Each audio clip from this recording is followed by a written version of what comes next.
میں بھی جب قلات میں گیا نا، 2 مہاراج سے ملاقات ہوئی، دونوں کی شادی نہیں ہوئی تھی. ایک تو ینگ تھے ذرا، دوسرے تھوڑے ایجڈ تھے، ان کا انٹرویو نہیں آیا. تو وہ بھی نہیں، اتنے بڑی عمر کے ہو گئے، ان کے بچے گھوم رہے ہیں وہاں. میں نے بار بار پوچھا یہ بچے آپ کے ہیں؟ کہنے نہیں میرے نہیں ہیں. پھر میں نے پوچھا یہ بچے آپ کے ہیں؟ کہنے میرے نہیں ہیں. بھائی میں نے تو شادی نہیں کی. ایک دم میرے شوق ہوا. میں نے کہا بھائی مہاراج کیا کر رہے ہو؟ قال النبی صلی اللہ علیہ وسلم تزوجوا ولا تکونوا کرہبان النصارى، نکاح کرو عیسائیوں کے پادریوں کی طرح نہ بنو. کیا کرتے ہیں؟ واتقوا اللہ الذی تساءلون به الارحام. دولہا دلہن کو سمجھایا جا رہا تھا انسان کے بچے بن جاؤ. یہ خطبہ ایسا ہے، آپ نیٹ پہ لکھو اس کا ترجمہ آ جائے گا.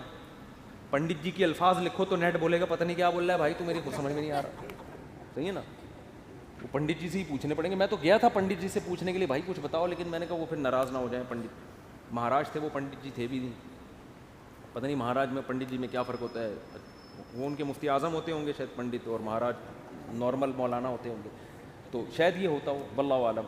خیر، پھر اللہ نے کیا فرمایا؟ دوسری آیت جو پڑھی جاتی ہے، یا ایھا الذین آمنوا اتقوا اللہ وقولوا قولا سدیدا. ایمان والو اللہ سے ڈرو اور ہمیشہ سیدھی سیدھی بات کیا کرو. کیا کیا کرو؟ یہ نہیں کہ سچی بات. قولوا قولا صادقا نہیں کہا اللہ نے، قولوا قولا سدیدا. سدیدا کا مطلب سیدھی سیدھی، ٹیڑھی میڑھی آڑے ترچھے نہیں چل باتیں نہیں کیا کرو. اس سے فائدہ کیا ہوگا؟ یصلح لکم اعمالکم، تمہارے اعمال کو درست کر دے گا. یہ میاں بیوی کو سمجھایا جا رہا ہوتا ہے کہ ابھی سے نا سیدھی بات کرنا سیکھو. ٹوپیاں گھمانا، شوہر بیوی کو ٹوپیاں، بیگم میاں کو، پوری زندگی کس پہ چلتی ہے؟ ٹوپیوں پہ. سیدھی بات کرتے ہی نہیں.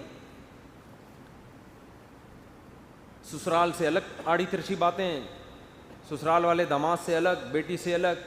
گھروں میں جو آگ لگتی ہے وہ سیدھی باتیں کرنے سے لگتی ہے، آڑی ترچھی باتیں کرنے سے. جھوٹ پلو گھماتے ہیں باتوں کو، صحیح بات ہی نہیں کرتے. تو اس سے کیا ہوتا ہے؟ اعمال خراب ہونا شروع ہو جاتے ہیں. جب آدمی کو پتہ ہوتا ہے نا مجھ سے کوئی پوچھے گا تو مجھے سچ بولنا پڑے گا، تو وہ کام ہی ایسا نہیں کرتا کہ جواب دہی ممکن نہ ہو اس کے لیے. تو یہ میاں بیوی کو تمیز سے نصیحت کی جاتی ہے. اور پھر حدیثیں پڑھی جاتی ہیں، النکاح من سنتی، نکاح میری سنت ہے. فمن رغب عن سنتی فلیس منی، جو میری سنت پہ نہیں چلے گا وہ مجھ سے نہیں ہوگا. دولہا کو حوصلہ افزائی کی، تو بیٹا زندگی میں پہلی دفعہ کوئی انسان ڈھنگ کا کام کر رہا ہے، تو نبی کی سنت کو بولتے کیوں نہیں بھائی، زندہ کر. اور اتفاق کی بات ہے دوسری شادی میں بھی یہی خطبہ ہے، تیسری میں بھی اور چوتھی میں بھی. کیا مطلب؟ دوسری میں بھی اس کو اپریشیٹ کیا جاتا ہے، سنت کر رہا ہے، تیسری میں بھی چوتھی میں بھی. سمجھتے؟ یہ ویسے ہی درمیان میں جنرل نالج کے لیے ایک بات آ گئی تھی. میں آپ کو پتہ ہے اس ٹاپک پر آج کل بالکل بھی نہیں بولتا. تو آگے اللہ تعالیٰ کے آگے کیا حدیث میں جو خطبے میں پڑھا جاتا ہے؟ قال النبی صلی اللہ علیہ وسلم تزوجوا الودود الولود فإنی مباہی بکم الامم. ایسی عورت سے نکاح کرو محبت کرے اور تمہیں اولاد زیادہ دے، میں قیامت کے دن تمہاری کثرت پہ فخر کروں گا. میاں بیوی کو سمجھایا جاتا ہے نسل مت روکنا، تمہارا ملاپ پائیدار، کامیاب، خوشیوں بھرا اور آخرت میں ترقی کا سبب جبھی ہو سکتا ہے جب تم دونوں اولاد کی کثرت چاہو. شروع میں ہی چاہتے ہیں کہ ہمارے اولاد نہ ہو، اس کی بھی نفی کی گئی. اور کیا پڑھا جاتا ہے خطبے میں؟ وقال النبی صلی اللہ علیہ وسلم تزوجوا ولا تکونوا کرہبان النصارى، نکاح کرو عیسائیوں کے پادریوں کی طرح نہ بنو. میں بھی جب قلات میں گیا نا، 2 مہاراج سے ملاقات ہوئی، دونوں کی شادی نہیں ہوئی تھی. ایک تو ینگ تھے ذرا، دوسرے تھوڑے ایجڈ تھے، ان کا انٹرویو نہیں آیا. تو وہ بھی نہیں، اتنے بڑی عمر کے ہو گئے، ان کے بچے گھوم رہے ہیں وہاں. میں نے بار بار پوچھا یہ بچے آپ کے ہیں؟ کہنے نہیں میرے نہیں ہیں. پھر میں نے پوچھا یہ بچے آپ کے ہیں؟ کہنے میرے نہیں ہیں. بھائی میں نے تو شادی نہیں کی. ایک دم میرے شوق ہوا. میں نے کہا بھائی مہاراج کیا کر رہے ہو؟ اس میں پرانے کوئی ڈائلاگ یاد ہے نا، وہ مہاراج اس طرح کے ایک دم اسٹائل سے آتا تھا، وہ مہاراج. تو میرے منہ سے ایک دم مہاراج آپ اپنی ایج دیکھو تو کیسے ہی گزارا ہو رہا ہے. تو انہوں نے کہا بھائی ہم جو مندر کے لیے قربانی دیتا ہے نا، پھر اپنے پرانے والے مہاراج کی انہوں نے مجھے تصویر دکھائی، یہ میرے پیر تھے، ان کا میں نائب بنا تھا. تو جو اپنے آپ کو مندر کی خدمت کے لیے وقف کر دیتا ہے، شادی نہیں کرتا کہ بس مندر کی خدمت ہی کرنی ہے، وہ پھر اس مندر کا مہاراج بنتا ہے. تو ان کا مذہب ہوگا، میں ان پہ طنز نہیں کر رہا، وہ ان کا جو مذہب ان کو سکھاتا ہے. میں نے ان سے کہا لیکن مجھے تو موقع مل گیا. میں نے کہا آپ کا مذہب آپ کو یہ کہتا ہے کہ آپ شادی نہ کریں, ہمارا مذہب ہمیں یہ کہتا ہے کہ مر رغب عن سنتی فلیس منی. نبی نے فرمایا جو نکاح نہ کر کے میری سنت سے اعراض کرے گا اس کا مجھ سے کوئی تعلق نہیں. اور حبب الی النساء والطیب, نبی نے فرمایا دنیا میں دو چیزیں محبوب ہیں, ایک نکاح کی کثرت اور ایک خوشبو. تو ہمارے نبی تو بالکل اس کے اپوزٹ چلے ہیں, بالکل اس کے برعکس. تو یہ نہیں کہ نکاح کرنا ہے, کثرت نکاح کی ترغیب ہے. میں نے کہا ہم تو رہبانیت کے بالکل اگینسٹ چلتے ہیں. تو مجھے اس وقت وہ حدیث سمجھ میں آئی کہ آپ عیسائی بھی یہ کرتے تھے, پادری, نکاح نہیں کرنا. تو ہمارے نبی نے فرمایا تم نے ان کو فالو نہیں کرنا, نہ ہم تو کثرت سے. تو مجھے لگ رہا تھا وہاں بیٹھ کر کہ یہ جو مہاراج ہیں وہ مہاراج کے چہرے پر نا افسردگی کے آثار تھے. یہ پہلے والے جو مہاراج جن کا انٹرویو آیا یہ تو پھر بھی ینگ تھے, تھوڑے سے اچھے صحیح. دوسرے والے مہاراج افسردہ, گھٹنوں میں بھی پرابلم, کچھ مسائل بھی تھے بیماریوں کے. تو میں مہاراج سے ریکویسٹ کرنے والا تھا کہ کر لیں شادی, یہ مسائل آپ کے نیچرل لائف کا کوئی آلٹرنیٹ نہیں ہے. مندر کی خدمت شادی کر کے بھی ہو سکتی ہے. اب شادی کی ہوتی یہ بچے آپ کے ہوتے ہیں, یعنی اسی جیسے ان کو لگا دیتے مندر کی خدمت پہ. اگر آپ کا یہ نظریہ ہے, میں ترغیب نہیں دے رہا ہوں ان کو, کیا خیال ہے؟ جیسے ہمارے بیٹے ہیں تو میری خواہش ہے کہ یار وہ بیٹے عالم بنے, اللہ خواہش کو پورا کرے. مہاراج میں جو باتیں آپ سے کر رہا ہوں آپ تنہائی میں بیٹھ کے ان باتوں پہ غور کریں. اب اللہ کرے اب تک کر رہے ہو غور. چکر میں تو ڈال دیا ہم نے, مہاراج کو ہم نے چکر میں ڈال دیا.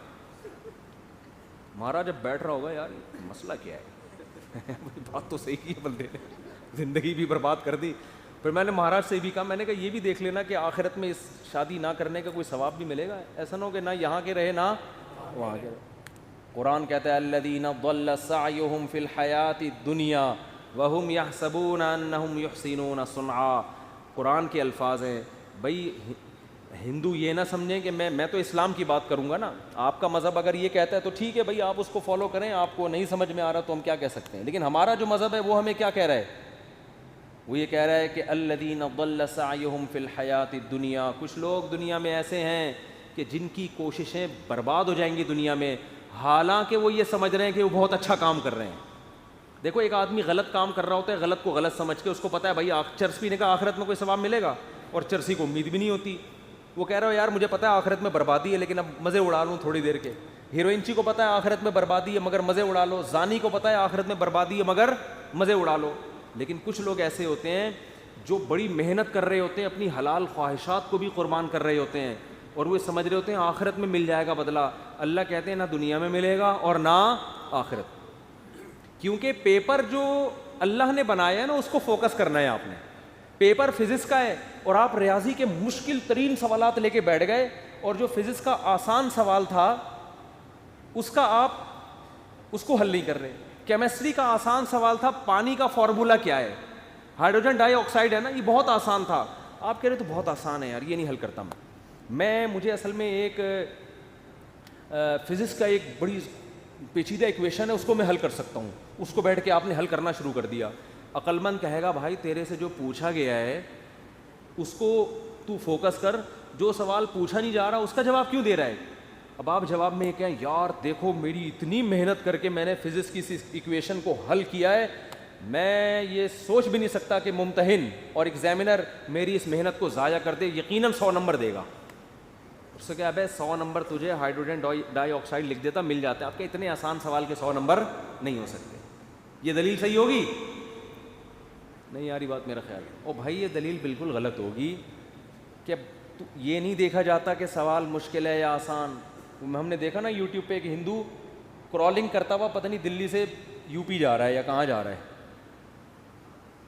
لیٹ کے کہہ رہا ہے بھائی یہ پتہ نہیں کون سے بھگوان ہے جس کی روح خوش ہو جائے گی اس سے.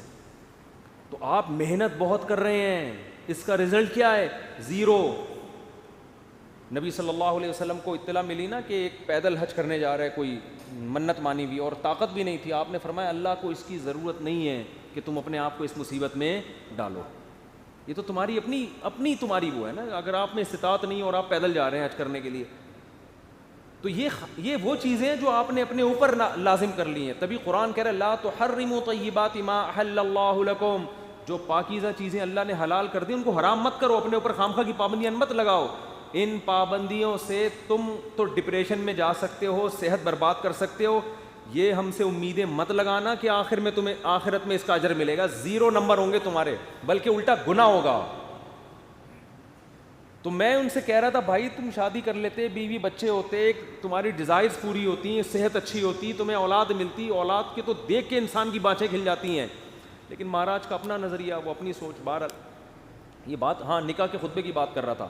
تو نبی نے کیا فرمایا, تزوجوا ولا تکونوا کرہبان النصارى, نکاح کرو بھائی راہبوں کی طرح مت بنو. وہ سمجھتے ہیں نہ کر کے اللہ کو خوش کر لیں گے, ایسا نہیں ہے.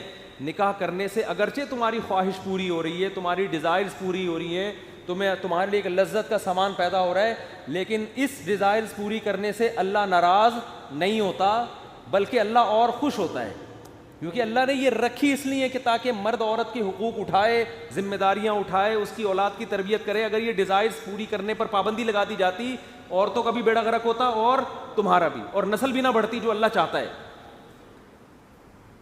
تو اب اصل جو میں ٹاپک کی طرف آتا ہوں, کتنا اچھا خطبہ ہے نا, یہ دولہا دلہن کو سمجھایا جا رہا ہے. وہ تو الگ بات ہے, دولہا دلہن خطبہ سنا اور پتلی گلی سے نکل لی, پوچھتے ہی نہیں کہ مفتی صاحب کچھ ترجمہ کرا دو, کیا کہا تھا, نصیحتیں. وہ تو ان کا اپنا ہیڈک ہے نا, یہ اللہ کا قصور نہیں ہے, پوچھتے ہی نہیں, بس آ جاتے ہیں نادرا سے رجسٹرڈ ہو گیا.